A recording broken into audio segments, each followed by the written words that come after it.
discipline, and I would say consistent discipline, has been one of those prodigy-like strengths that I had. So I didn't have the arm that could throw the ball 80 yards. I didn't have the 4.3 speed that Michael Vick had. I didn't have the size that a lot of guys had, but I did have something inside of me that no one could see from the outside, this level of discipline that I could accomplish something that was really important and really special. But not let it get to my head, and not to think that I've arrived or to think that I'm something different or better than anyone else. I just thought, man, we put our mind to it. We accomplished something incredible as a team. Let's go do that again. Wasn't that unbelievable? And the good part in football is the next year you start right back at the bottom. You don't start as Super Bowl champ.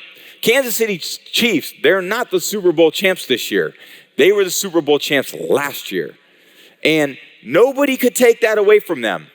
That is theirs forever. They have a banner, they have a ring. It's great, but it doesn't mean anything for this year. And that's the challenge of sports. That's the challenge we all face. That's the level of discipline. I became very disciplined with my body through this guy who I met along the way. His name's Alex Guerrero for the last 21 years, my best friend, body coach, mentor, everything. I owe so much of my success to him.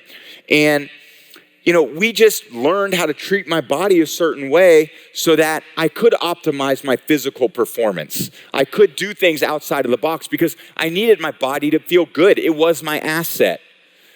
If my body started to deteriorate, I couldn't throw the ball the way that I wanted. So a lot of people, a lot of people can be really consistent, let's say with your diet, because it's always on people's mind. Like, I want to get healthy.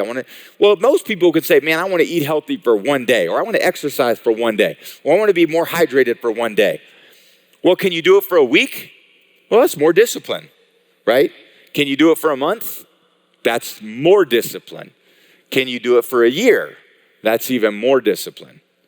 So I was so blessed to have this discipline over a really long period of time. And to be honest, people will say now, oh, come on, Tom, don't you go out there and just have whatever you want now that you're done playing?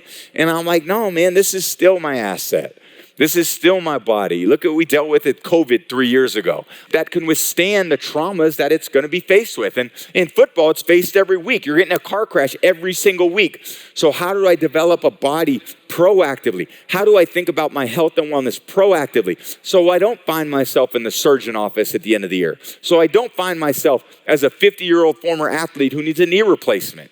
So those were really important steps on my journey, because when I began to understand how to throw the ball better, when I began to understand through Coach Belichick how to study the game more and to be a real student of the game, right? There's only a certain lifespan for athletes. Everyone thinks, as an athlete, you just have to basically maintain this level until your body completely deteriorates. Well, and I tried to prove to everybody, guys, it doesn't have to be like that.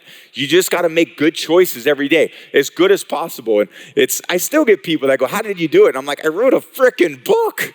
I literally wrote a book. Buy the book. I mean, not to buy it from me, but buy it because it's good knowledge.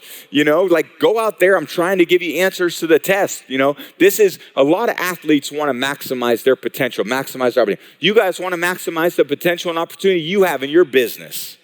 Well, that's a lot. That's a lot of consistent discipline. It doesn't mean that you can have one good month. It means that you got to do a lot more right than wrong. It means you got to make a lot more good choices than bad choices. It means you have to be more disciplined than not disciplined. It means you have to surround your people with very smart people, not people that are going to help you think less. You got to challenge yourself, not challenge yourself less.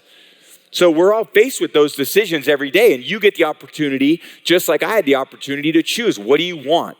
What are your goals? What are your priorities? What do you guys want to achieve? You guys are sitting here as entrepreneurs, CEOs, leaders, running business, running families.